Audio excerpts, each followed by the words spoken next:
Hello one अस्सलाम वालेकुम। उम्मीद करता हूँ आप खैरियत से होंगे, खुश होंगे, बेहतरीन तरीके से अपनी ज़िंदगी गुजार रहे होंगे। मुझे कहते हैं एलिया प्रोग्राम स्टार स्पोर्ट्स के साथ स्टार एशिया के प्लेटफॉर्म से नाज़िन मैं लाइव आपकी खिदमत में हाजिर हूँ। नाज़िन, अगर बात करें पाकिस्तान वर्सेस ऑस्ट्रेलिया मैच के हवाले से, तो आज पाकिस्तान ने जो ऑस्ट्रेलिया के खिलाफ मैच खेला, बैटिंग की परफॉर्मेंस की अगर बात करें तो वो कुछ अच्छी नहीं रही, क्योंकि अगर ओपनिंग की हम बात करें, ओपनिंग ने वो स्टैंड ही नहीं आपको दिया। अब्दुल्ला शफीक 12 पे आउट हो गए, साइम अयूब ने एक स्कोर बनाया और दोनों की फॉर्म जो है वो इतनी अच्छी नहीं चल रही। और मिडिल ऑर्डर में अगर बात करें तो कुछ बेहतरीन नजर आई, थोड़ी सी स्लाइट बेहतरीन, स्लाइटली अगर बात करें तो बेहतरीन नजर आई। बाबर आजम सेट खेल रहे थे 37 पे आउट हो गए, रिजवान सेट खेल रहे थे 44 पे आउट हो गए। उसके बाद जो है टीम जो है बिल्कुल कोलैप्स में नजर आई। कामरान गुलाम नीचे बड़ा कम स्कोर किया, सलमान अली आगा 12 पे आउट हो गए 12 स्कोर बना के।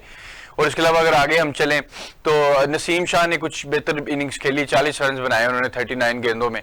तो बाकी अगर ओवरऑल पाकिस्तान की बॉलिंग की बात करें तो बॉलिंग वाज, अगर हम ओवरऑल बात करें तो कुछ बॉलिंग अच्छी पाकिस्तान की नजर आई। फाइट पाकिस्तान ने बड़ी अच्छी की है। और अगर बात करें शाहीन की, तो शाहीन ने बड़े अच्छे ओवर डाले, 43 रन दिए 10 ओवरों में। और शाहीन ने जो है 2 विकेटें भी हासिल की। हुसनैन और नसीम शाह ने एक एक विकेट हासिल की।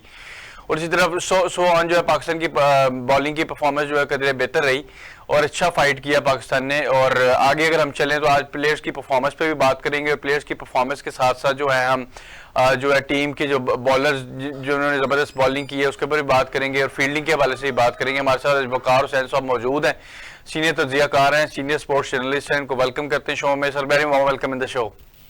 थैंक यू अजूत भाई। सर, सबसे पहले ये बताइए, बैटिंग जो पाकिस्तान की कोलैप्स किया आज एक दफा फिर, आप पूरे ओवर्स नहीं खेल सके, 46.2 ओवर्स थे, आप 206 रन बना के जो है वो ढेर हो गए। और इनफैक्ट 203 रन पाकिस्तान ने बनाए, तो वो परफॉर्मेंस उस तरह से नहीं रही, अप टू मार्क नहीं रही। बैट्समैन जो है वो परफॉर्मेंस ही नहीं नजर आई बैट्समैन की, उस कलर्स में नहीं नजर आए, उस शेप में नहीं नजर आया, फॉर्म नहीं लगी हुई बैट्समैन की। तो क्या ये बैटिंग तो पाकिस्तान की उसी तरह चल रही है ऑस्ट्रेलिया में? जी बिल्कुल, आप सही कह रहे हैं। बैटिंग तो हमारी हमेशा से मायूस कुन रही है और आज भी आपने देखा कि पहले हम साहिब अयूब को काफी अर्से से हमने कैरी किया हुआ। हमने जितने भी प्रोग्राम है उसमें ये जिक्र किया है कि साहिब अयूब को हम टेस्ट में भी मौका दे रहे हैं, T20 मैचेस भी उनको खिला चुके हैं, लेकिन बदकिस्मती से वो परफॉर्म नहीं कर रहे हैं। आज उन्होंने अपना डेब्यू किया है वनडे में भी, लेकिन आपने देखा कि 1 रन बनाकर वो आउट हो गए हैं। और जहां तक हमारे मिडिल ऑर्डर बल्लेबाज की बात अगर हम करें तो वो भी मुकम्मल तौर पर फ्लॉप दिखाई दिए हैं। हमारे जो बल्लेबाज हैं वो तो एशियाई विकेटों पर परफॉर्म नहीं कर रहे। ऑस्ट्रेलिया की जो पिचेस, बहुत सी पिचेस है, वहां तो परफॉर्म करना बहुत दूर की बात है। आज आपने देखा कि मोहम्मद रिजवान ने 44 रन बनाए। उन्होंने कोशिश ये की है कि कैप्टनसी इनिंग्स खेली जाए। उसके अलावा वो जो हमारे बाबर आजम है वो थोड़ा बेहतर दिखाई दिया पहले के मुकाबले में। ये नहीं हम कह सकते कि 100% वो बेहतर हो गए, लेकिन पहले से उनकी फॉर्म जो है वो बहाल होना शुरू हो गई, जो हमारे लिए एक अच्छा साइन है। लेकिन बाबर की, ये आप कंटिन्यू करें, मैं फिर बाबर पे भी दोबारा आता हूँ। बिल्कुल, ये अल्लाह भला करे नसीम शाह का कि नसीम शाह ने 40 रन बनाए, उसकी वजह से हमने 203 रन बनाने में कामयाब हो सके हैं।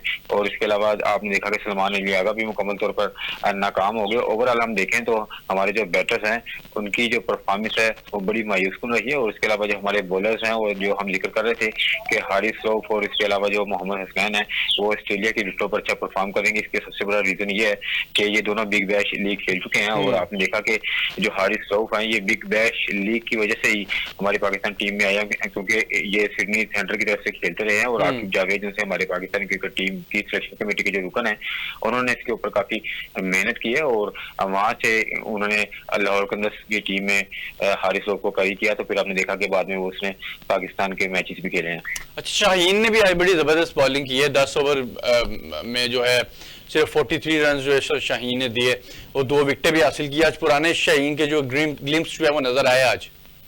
बिल्कुल, आज मैच में सबसे अच्छी बात ये रही कि बाबर आजम ने स्कोर करना शुरू कर दिया है। वो कि आज बाबर आजम इतने ज्यादा रन नहीं बनाए, 37 रन बनाए हैं, लेकिन अब ऐसा लग रहा है कि बाबर आजम की फाल जो फॉर्म है इंशाल्लाह बहाल होना शुरू हो जाएगी। और इसके अलावा सबसे अच्छा साइन जो आपने भी बात की है शहनशाह अफरीदी का, क्योंकि शहनशाह अफरीदी भी हमने ये देखा था कि जब से इंजरी से वो रिकवर हुए तो उनका वो रिदम दिखाई नहीं दे रहा था। और उसके अलावा जो उनकी स्पीड थी वो भी कम होती जा रही थी। लेकिन आज ऑस्ट्रेलिया के अगेंस्ट उन्होंने जो बॉलिंग की है, जबरदस्त किस्म की बॉलिंग की है। उन्होंने ज्यादा विकेट तो हासिल नहीं की है, लेकिन ये है कि स्कोर बहुत कम दिया है, और इसके अलावा उनकी जो स्पीड है वो भी पहले से काफी बेहतर रही, जो हमारे लिए एक अच्छा साइन है। उम्मीद यही है कि जिस तरह कि आपको मालूम है कि आगे पाकिस्तान ने वनडे क्रिकेट बहुत लॉन्ग खेलनी है, चैंपियंस ट्रॉफी पाकिस्तान में आ रही है, इसके अलावा पाकिस्तान ने जिम्बाब्वे का टूर करना है, और इसके अलावा 6 अफ्रीकी टूर्नामेंट हमारे पाकिस्तान में होना और पाकिस्तान ने उसकी मेजबानी करनी है। तो हमारे लिए ये जो हमारे मेन प्लेयर्स हैं इनका फॉर्म में आना हमारे लिए बहुत जरूरी है। अच्छा, और आपने जो है कॉम्बिनेशन जो बनाया है उसमें 4 फास्ट बॉलर्स, 4 पेसर्स को आपने ऐड किया। अगर स्पिनर्स की बात करें तो आपके पास सलमान अली आगा थे, लेकिन वो भी कोई प्रॉपर ऑप्शन नहीं है। साइम अयूब भी थे, वो भी प्रॉपर ऑप्शन नहीं है, आपको पता है। और कोई प्रॉपर स्पिनर रखना आप नहीं समझते कि वाजिब है आजकल के दौर में? क्योंकि अगर हमने 4 पेसर्स खिलाए हैं तो आप एक एक्स्ट्रा बैट्समैन को ड्रॉप करके एक प्रॉपर स्पिनर तो रखो। इवन जो आपने इरफान मिन्हास डाले हुए हैं स्क्वाड में, वो ऑलराउंडर हैं, बेसिकली बैटिंग भी बड़ी अच्छी कर लेते हैं। तो आप नहीं समझते कि अगर उनको पिक किया जाता, बीच में कहीं उनको रखा जाता, क्योंकि सलमान अली आगा तो खेलेंगे, वाइस कैप्टन है, लेकिन अगर इरफान को रखा जाता, वो बीच में सेटल इन होकर आपको दोनों काम देते, बैटिंग भी और बॉलिंग भी। बिल्कुल, मैंने भी इस चीज की आइडेंटिफिकेशन करनी थी जो आपने कर दी है, क्योंकि मैंने भी देखा था कि मेरे ख्याल से कि साइम अयूब को डेब्यू नहीं करवाना चाहिए था, उनकी जगह पे हसीबुल्लाह को मौका देना चाहिए था, क्योंकि हसीबुल्लाह ने डोमेस्टिक क्रिकेट में काफी परफॉर्म किया है। उसके अलावा जो आपने इरफान मिन्हास की बात की है, इरफान मिन्हास ने भी काफी अच्छी क्रिकेट खेली है, और पाकिस्तान ए की जानिब से वो खेलते रहे हैं, पाकिस्तान शाइन्स की जानिब से भी खेलते रहे हैं। अभी रिसेंटली जो एक मेगा टूर्नामेंट हुआ था T20 का, देखा था कि बिल्कुल इरफान मिन्हास ने काफी अच्छा परफॉर्म किया था, और ना सिर्फ उन्होंने बॉलिंग अच्छी की थी बल्कि बैटिंग देखकर उनका बहुत मजा आता है, और काफी अच्छी और धुआंधार बैटिंग करने की वो कैपेबिलिटी रखते हैं। और इसके अलावा आपने स्पिन बॉलर के हवाले से बात की है, तो स्पिन बॉलर की हमारे लिए टीम के लिए काफी अच्छी जरूरत होती है। गो के ऑस्ट्रेलिया की जो विकेटें हैं वो फास्ट बॉलर्स के लिए काफी हेल्पफुल होती हैं, लेकिन एक रेगुलर स्पिनर लाजमी होना चाहिए। आपने देखा कि ऑस्ट्रेलिया की जानिब से जो जैम्पा ने आज बॉलिंग की है, जबरदस्त किस्म की बॉलिंग की है, और उन्होंने स्कोर भी काफी रोका है। इसलिए अगर हमारे पास एक रेगुलर स्पिनर होता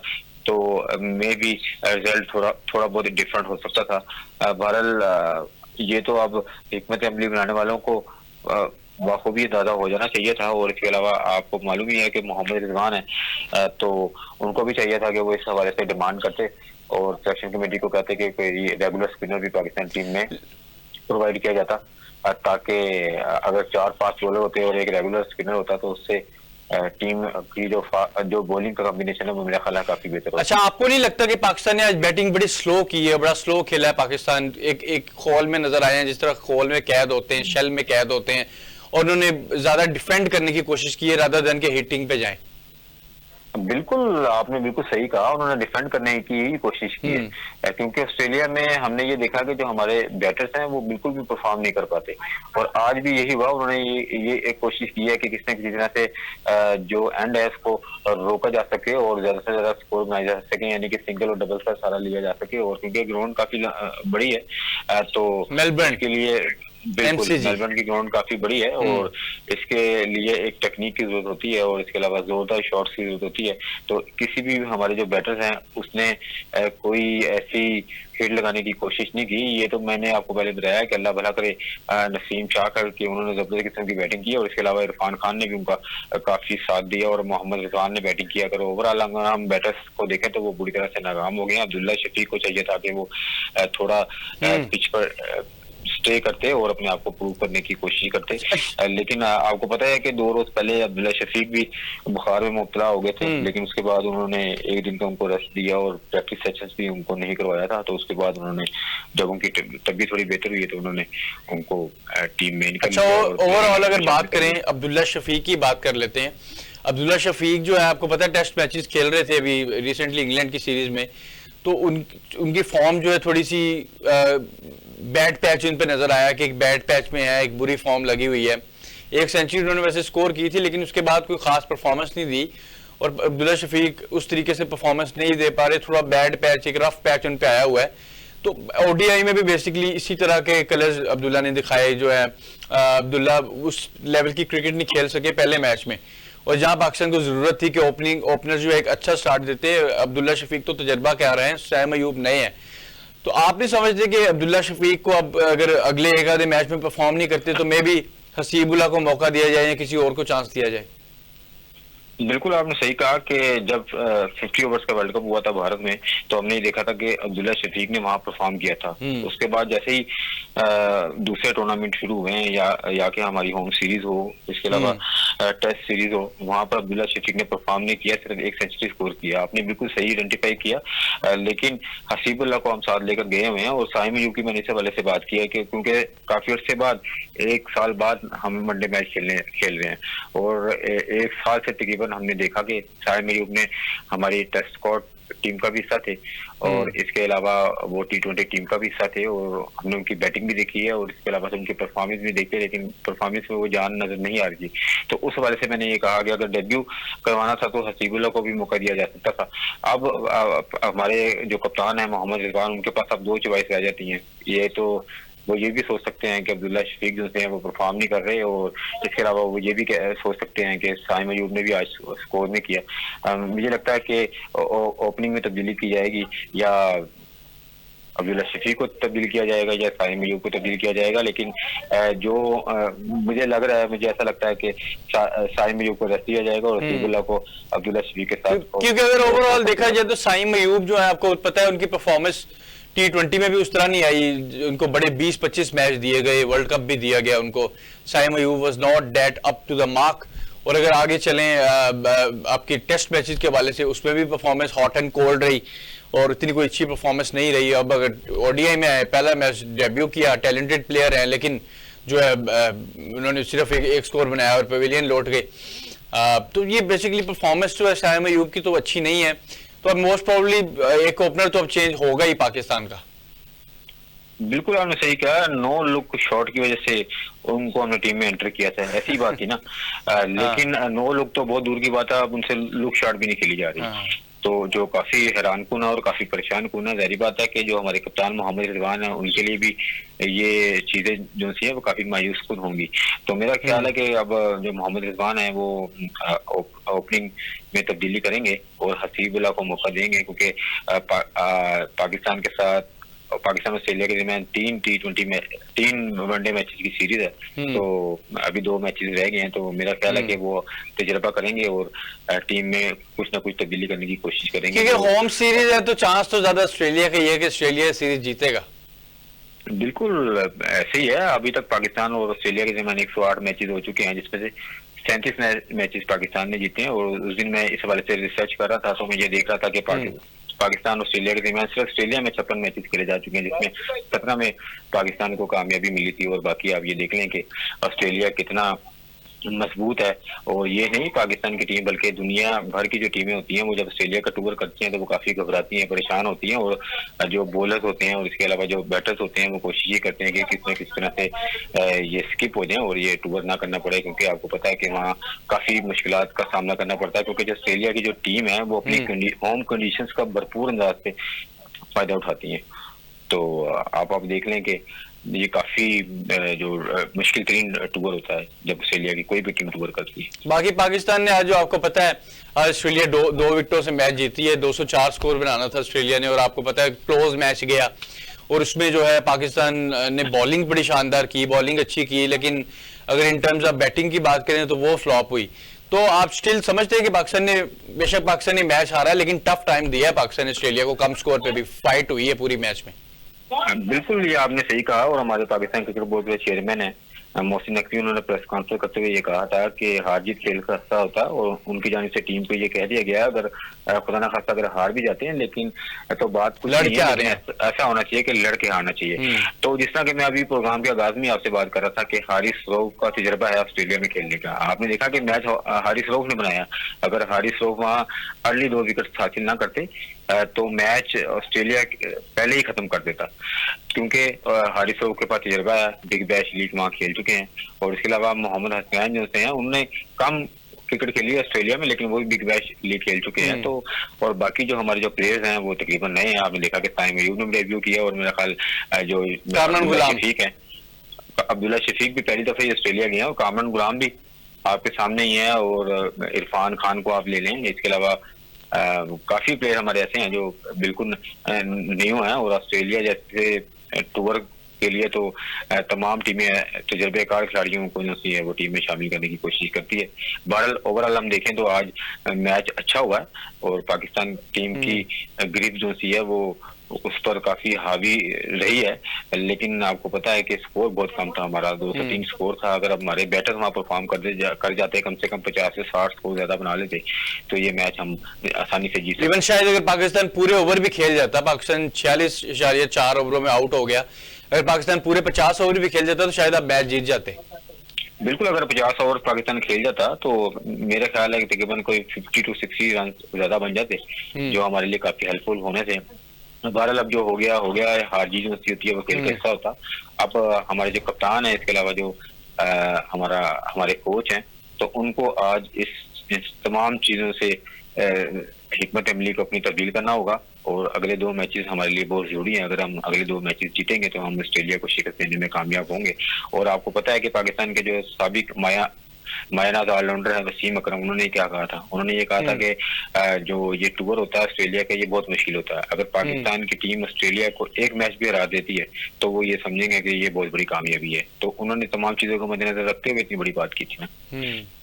बाकी ये सर वैसे पाकिस्तान के लिए मुश्किल होती है, इंडिया वगैरह के लिए अगर इंडिया ऑस्ट्रेलिया जाए, इंग्लैंड जाए, उनके लिए मुश्किल नहीं होती, लेकिन अगर अभी ओवरऑल थोड़ी सी हम डायमेंशन भी चेंज करते हैं प्रोग्राम की, तो उसमें जो है अगर न्यूजीलैंड के हवाले से बात करें तो न्यूजीलैंड ने बड़ा तगड़ा व्हाइट वॉश किया अभी रिसेंटली जो है इंडिया को, और इंडिया से पहले श्रीलंका से भी श्रीलंका में व्हाइट वॉश हुआ। फिर इन हिस्ट्री में पहली दफा 90-95 साल की तारीख में कि उसमें जो है इंडिया 3-0 से जो सीरीज, जो 3 वाली सीरीज होती है, 3 मैचेस पे मुश्तमिल सीरीज, उसमें 3-0 से न्यूजीलैंड उनको घर में मार के गया इंडिया को, तो बड़ी कामयाबी है न्यूजीलैंड के लिए।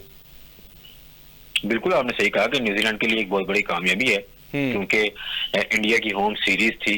तो न्यूजीलैंड की जो टीम है, अगर वो उसका मुआवजा भारत के साथ कराया जाए टेस्ट में, तो वो काफी कमजोर टीम थी, लेकिन इसके बावजूद जो न्यूजीलैंड की टीम है उसने मुकम्मल तौर पर व्हाइट वॉश कर दिया है। इसकी सबसे बड़ा रीजन ये था कि जो भारतीय टीम थी वो ओवर कॉन्फिडेंस का शिकार दिखाई दिए। अब वहाँ पे हम न्यूजीलैंड की भी हम बात करेंगे। न्यूजीलैंड की जो टीम है वो भी काफी एफर्ट कर रही है। आपको पता है कि न्यूजीलैंड की जो टीम है प्रोफेशनल तौर पे खेलती है, T20 हो, इसके अलावा टेस्ट क्रिकेट हो, वनडे क्रिकेट हो, तो वो कोशिश ही करती है कि किसी न किसी तरह से ग्रिप मजबूत करने की कोशिश करे। और टीम हमने माजी में भी देखा कि न्यूजीलैंड की टीम जो है वो परफॉर्म करती है, लेकिन कुछ वक्त ऐसा आता है कि न्यूजीलैंड की जो टीम है वो डिक्लाइन की तरफ चली जाती है, लेकिन उसके बाद अपने खिलाड़ियों पर वर्किंग की जाती है कोचिंग स्टाफ की जानिब से, तो टीम परफॉर्म करना शुरू कर देती है और ग्रोइंग की तरफ जाती है। विराट की अगर बात करें, आपको पता है विराट कोहली बड़ा नाम है, अब लगने लग गया कि विराट भी जो है बूढ़े होने लग गए हैं और उनकी परफॉर्मेंस जो है वो आपको पता है अप टू द मार्क इस वक्त नहीं है। अगर ओवरऑल हम उनका रिसेंट स्टैट्स भी कोई पिछले 20-21 मैचेस की भी स्टैट्स उनकी निकाल लें तो मेरे 20 या 21 की उनकी एवरेज होगी, और स्ट्राइक रेट भी ओवरऑल कम है, सिर्फ 1 या 2 50 हैं। तो विराट कोहली इज आल्सो, मतलब उनकी जो एक लेगेसी थी, तेंदुलकर को फॉलो कर रहे थे और लगता था कि 100 सेंचुरियां बना के रिकॉर्ड तोड़ेंगे, लेकिन वो रिकॉर्ड अब लगता नहीं है कि उस तरीके से टूटेगा। बिल्कुल आप सही कह रहे हैं, मुझे भी ऐसा नहीं लगता। मुझे भी लगता कि ये रिकॉर्ड टूटेगा, क्योंकि जो विराट कोहली है उसकी जो परफॉर्मेंस है वो भी डिक्लाइन की तरफ जा रही है। बिल्कुल डे बाय डे हम देख रहे हैं कि उनकी एवरेज भी कम होती जा रही है, और ऐसा लगता है कि वो अपने आप पर तवज्जो नहीं दे रहे, किसी किस्म की कोई ऐसी कोई फिलॉसफी या कोई ऐसी जो चीज अडॉप्ट करने की कोशिश नहीं कर रहे कि जिससे वो अपने आप को मजीद ग्रो कर सकें। और हमने ये देखा कि भारतीय टीम जो सी है वो किसी मुल्क का दौरा करती है या अपनी कोई होम सीरीज होती है तो उसमें विराट कोहली की वो परफॉर्मेंस नहीं दिखाई दे रही है। तो मुझे नहीं लगता कि सचिन तेंदुलकर का रिकॉर्ड तोड़ने में कामयाब हो पाएंगे। और विराट की अगर बात करें, आपको पता है वो मेरे ख्याल रिफ्लेक्सेस भी स्लो हो जाते हैं जब प्लेयर थोड़ा सा बड़ी एज में जाता है, बूढ़ा होने लग जाता है, तो रिफ्लेक्सेस भी समहाउ स्लो हो जाते हैं, नजर उस तरीके से नहीं आता। जो आपका एक आई लेवल होता है बॉल के ऊपर सेट, या आपका जो टारगेट होता है बॉल को टारगेट करके आप मारते हो, समटाइम्स वो सेटिंग नहीं रहती है आई के और बॉल के बीच में। बिल्कुल आपने सही कहा, ये तो आपने बिल्कुल सही बातें की हैं सारी की सारी, क्योंकि जब इंसान थोड़ा आगे की तरफ जाता है तो जाहिर बात है जो परफॉर्मेंस है वो डिक्लाइन की तरफ चली जाती है। और आइस की एक बहुत बड़ा फैक्टर होता है क्रिकेट में, और खास करके बैटर्स के लिए तो आई की बहुत एक की रोल होता है। तो आपने सही आइडेंटिफाई की है सारी चीजें। उससे यही लग रहा है कि जितने भी अभी तक जो विराट कोहली मैचेस खेल रहे हैं उसमें भी वो उस हिसाब से परफॉर्म नहीं कर रहे थे। आपने वर्ल्ड कप में भी देखा कि वर्ल्ड कप में भी उनकी बैटिंग में वो रीजन नहीं दिखाई दे रहा था जो होना चाहिए था, जो माजी में वो देते रहे हैं। अब इसके अलावा ओवरऑल अगर हम भारत की टीम की बात करें तो भारतीय टीम की अब वो पोटेंशियल नहीं दिखाई दे रही थी। मे बी अब इसकी क्या रीजन हो सकती है, क्योंकि अब श्रीलंका के अगेंस्ट भी आपने देखा कि उन्होंने इतनी अच्छी परफॉर्म नहीं की ओवरऑल टीम ने, और न्यूजीलैंड भी आप देखें कि उनके मुल्क में उनको व्हाइट वॉश करके चली गई है। अच्छा, भारत ने बड़े मुनफरिद रिकॉर्ड्स कायम किए हैं इस सीरीज में, 46 पे भी आउट हो गए, फिर उनसे 140 रन चेंज नहीं हुए। तो ये लग रहा है पाकिस्तान जो इंडिया की टीम है गौतम गंभीर के आने के बाद they are in serious trouble. बिल्कुल आप सही कह रहे हैं। राहुल द्रविड़ जब तक था तो काफी हमने देखा कि उन्होंने काफी मेहनत की थी भारतीय टीम के ऊपर, और भारतीय टीम ने रिजल्ट देना शुरू कर दिया था।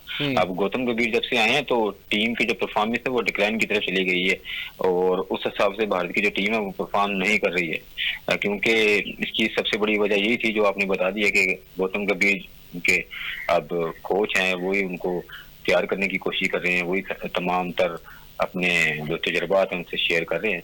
लेकिन जो राहुल द्रविड़ थे उनका एक अपना एक मिजाज था, और आपने देखा कि राहुल द्रविड़ जब भारत की टीम में थे, जब वो बैटिंग करते थे तो वो पूरी की पूरी अपनी तवज्जो जो है वो बैटिंग पर फोकस करते थे।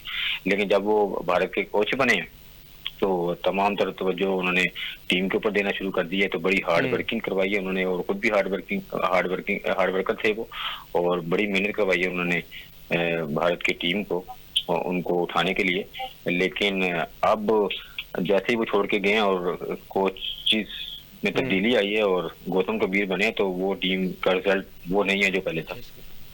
बहुत शुक्रिया, हमारे साथ वकार हुसैन साहब जो है मौजूद थे। और अच्छा, वकार हुसैन साहब हमारे साथ ही रहेंगे। सर आपने हमारे साथ ही रहना है, अभी हम ब्रेक के बाद आपको दोबारा ज्वाइन करते हैं, आपको दोबारा शो में। और नाज़रीन, हम एक छोटा सा यहाँ पे ब्रेक लेना है, एक छोटा सा ऑब्स्टिकल, एक छोटा सा barrier in terms of break. We have to take a very short break. Stay tuned, we be right back.